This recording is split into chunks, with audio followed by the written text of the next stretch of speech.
Good morning. Today is October the 21st, 2017, and we are at the Community Media Center in Westminster, Maryland. And I am Elaine May, a 30-year combat veteran of the United States Marine Corps. And I have with me Mr. Kevin Carter, a retired Army veteran. And I would like to, good morning and welcome. Good morning, Elaine. Thanks for the opportunity to be here. Absolutely. I would like to ask if you are a veteran of this area. Are you from Westminster, Maryland? I am not. I was born and raised in Philadelphia, Pennsylvania, entered the service in that area, and moved to Westminster in 1996. So you're from Philadelphia. And you were born and raised up there? Yes, born and raised in Philadelphia, Pennsylvania. And your parents, what did they do for a living? My dad worked for the A&P. At that time, it was called A&P. He worked at their warehouse out in East Philadelphia. My mom was a stay-at-home mom. At that time, that's what most of the moms did. I had three brothers. So she was a busy homemaker. And also, did you have siblings that went into service, or just your family members? Just myself. I was the only one who entered military service. Okay.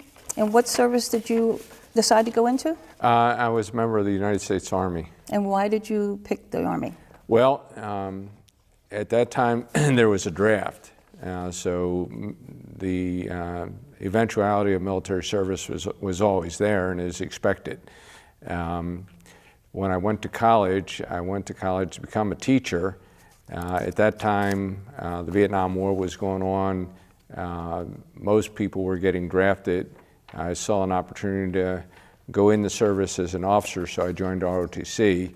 The ROTC program offered at Temple was Army ROTC, so I wound up in the Army. Very good. And your experiences while you were in training, was there any that you can remember that's about instructors or? Yeah, training was a great experience. I was branched into the United States Army Signal Corps, so I was did the branch training, officer basic training at Fort Gordon, Georgia, and then some additional training at Fort Gordon. Training was probably routine. I would imagine we had, I think, close to about 40 officers in the class. They're a good group of folks.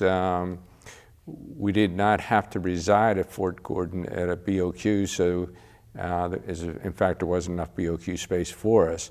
So there's three of us took a room at one of the apartment complexes nearby. We became pretty good friends and managed to help each other through the training.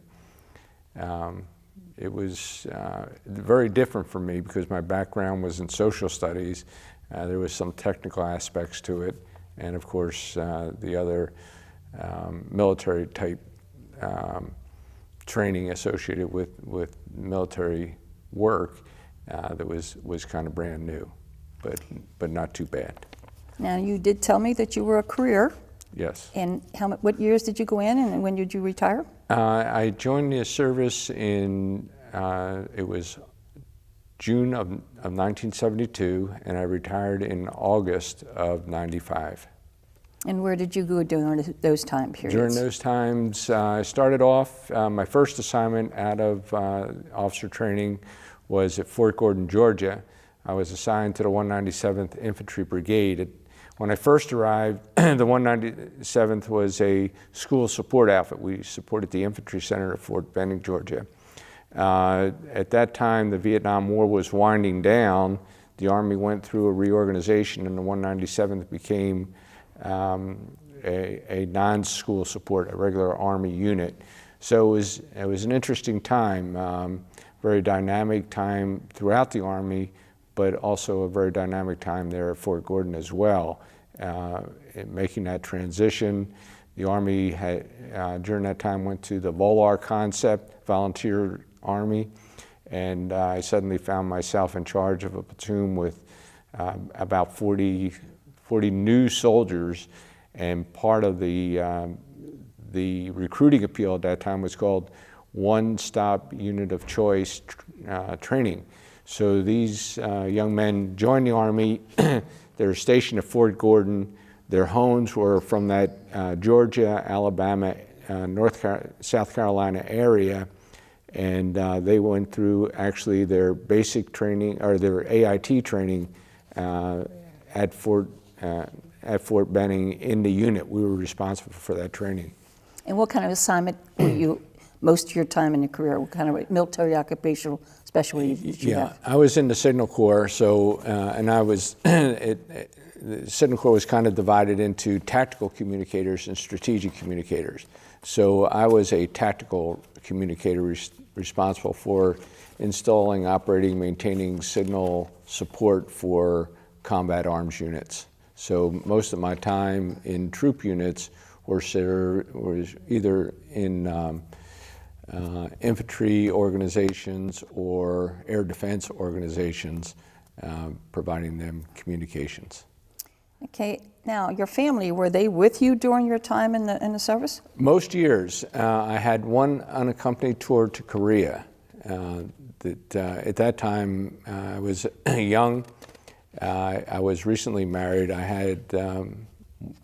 We had one child, and I thought that would be a good opportunity to complete an overseas unaccompanied tour, which was an expectation that at some point you would have to do something like that. So I essentially volunteered to go to Korea, spend a year in Korea, returned, joined my family, and from Korea went to Fort Polk, Louisiana, which my wife also says was an unaccompanied tour as well.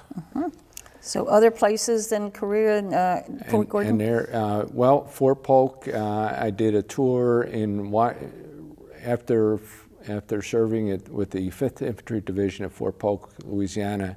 I went to Washington, D.C., served at the Military Personnel Center. From there, I went to Germany with my family, served 3 years supporting the Air Defense Command in Europe.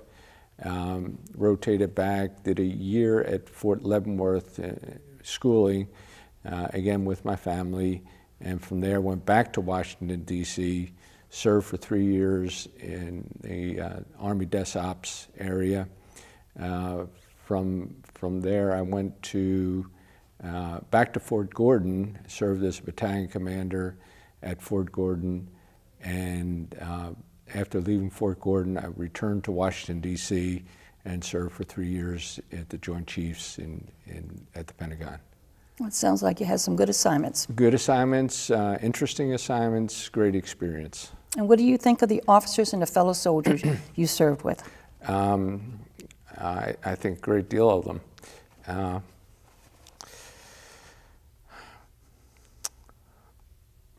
Sorry.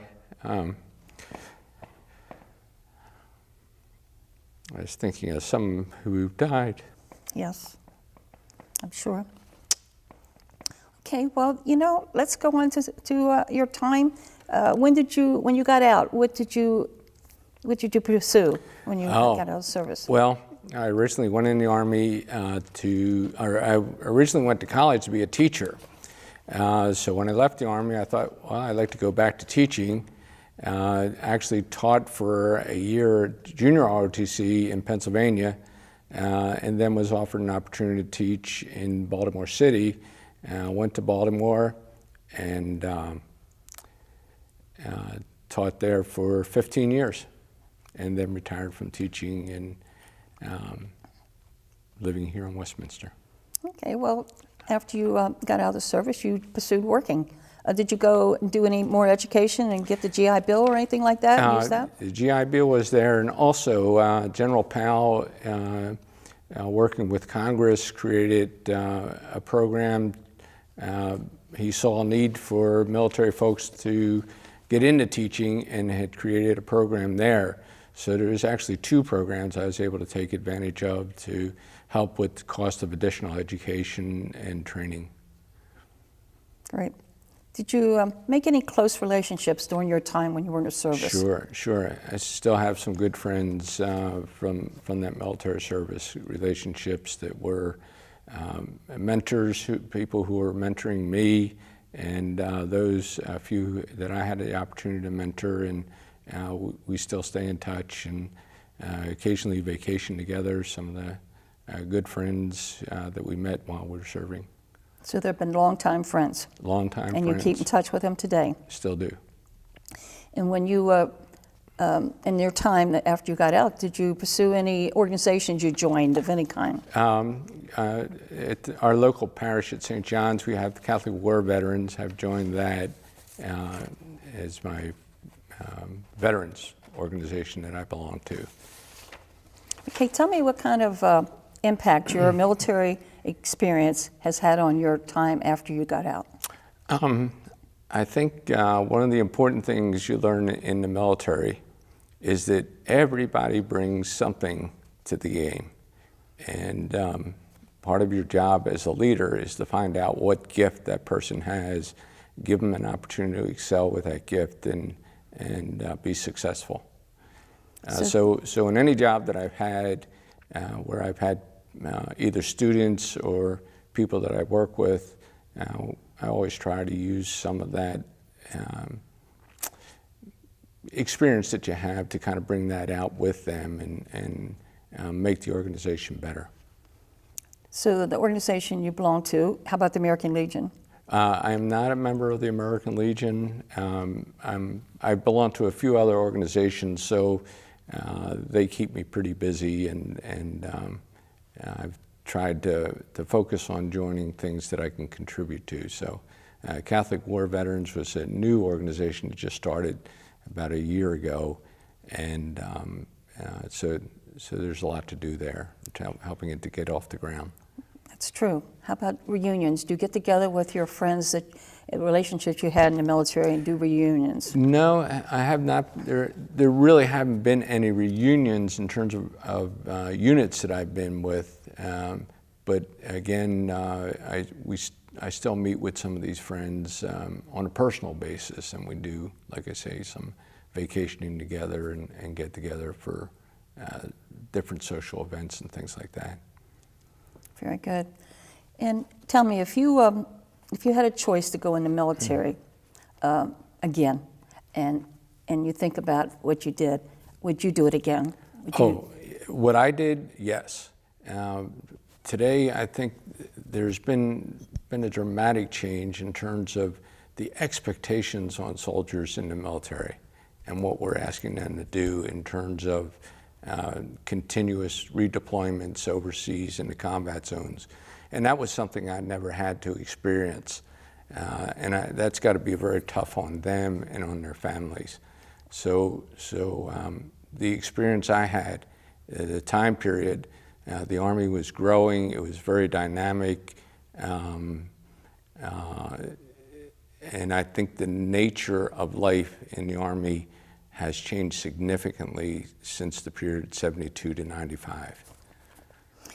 Okay, in closing, is there anything you would like to add to this interview that would, in case anybody's watching, you'd like to tell them? Sure. The experience I had in the military was certainly a broadening experience. It helped me to develop some values and realize the importance of values that my parents have been trying to teach. And of course, when you're younger, you don't always grasp those sorts of things, but military helps you to get focused on it. The experiences overseas, Korea and Germany, and traveling throughout Europe really brings to light what a great country we have and what an opportunity there is here. And that opportunity doesn't come for free. Absolutely. And the other one, I think, is do you feel that this is an important project that the Media Center is doing, listening to what our veterans are doing and keeping a record of that in the archives? Do you think that's kind of important also? Absolutely. Yeah, Sure. it is. Sure. This is important stuff. Yep. And by capturing it right from the people who've experienced it, really, I think people who can view that can see for themselves and make their own judgments about what that history was like. Well, I want to thank you today for taking time to come here today to talk to us and tell us about your time in the service. Well, thank you, Elaine. I appreciate it.